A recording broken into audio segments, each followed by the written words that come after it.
Welcome back. President Zuma said MPs should be encouraged when development went to rural areas. These programs were specifically created to develop rural areas. He said agriculture was not dealing with this center, but were assisting communities all over the country. There were more follow-up questions. We pick up on the question from Joe Maglua of the Independent Democrats. The former President Nelson Mandela is from Kunu. And what we appreciate is a country that no prejudice development took place there. We can say the same about Idichwa, where former President Mbeki hails from. Surely, Mr. President, 2 billion rand development in Nkandla are being seen as your own personal fiefdom. Yes, Mr. President, you talk about poverty areas, but I think you will agree with me that we must also prioritize them.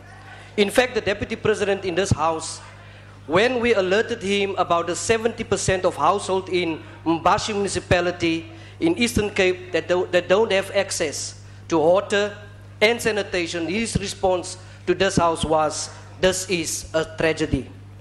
And the size, Mr. President, of Mbashi municipality is the size of a small European country. That is how big it is. Mr. President, why is it that Mbashi is suffering and doesn't get the same kind of funds throwing at Nkandla 3 kilometers from your residence? You've mentioned places that is nodes, Mr. President. I'm not too sure whether you visited these places. There is small Inyana developments in these places compared to Zumaville. Mr. President, my question down to you is, are you not I'll never be embarrassed with the development in the rural areas. Never. Particularly Nkandla, where I grew up. You don't know. You just hear about Nkandla, how undeveloped that place is.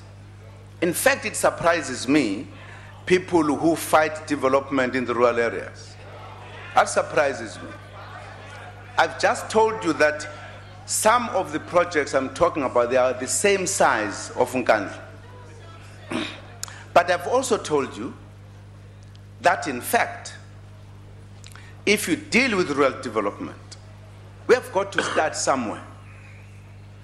It goes both ways. At times, people in areas ask for the development. At times, they are seen, or at times, people study research. There are many factors that lead to a development to a particular area. You can't say you will develop all poor areas same day, same time. You have to begin somewhere. And I'm saying you go there because there are certain reasons that have led you to go there. And that's why we are counting these other areas. I have talked about underdevelopment at Nkandla. I'm sure you have never heard, even when I was standing here, that in my own home there was no tarred road for a long time. Nkandla is one of the areas that are scientifically researched poorest more than many other areas that you have in mind. Personally, I like your generous spirit and your vision for development in rural areas, but it does get you into a lot of trouble. Now, my question was whether any public participation has taken place regarding developments in Nkandla.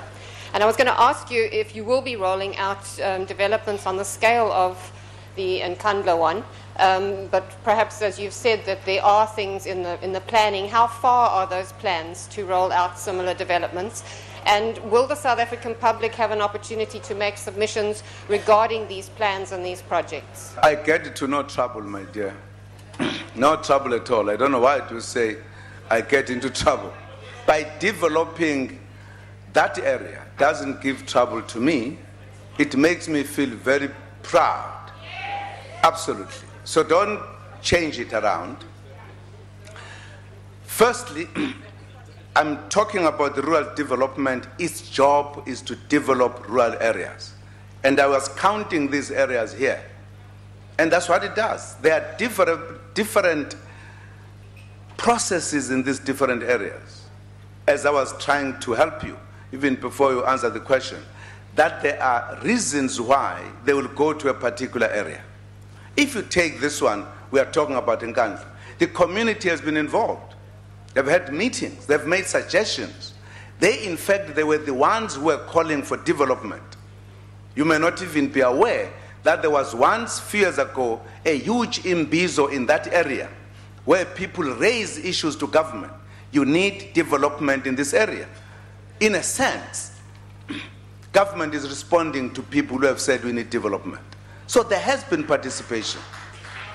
After the break, we look at the question on the impact of the Marikana shooting tragedy on nation building and lessons learned from the incident.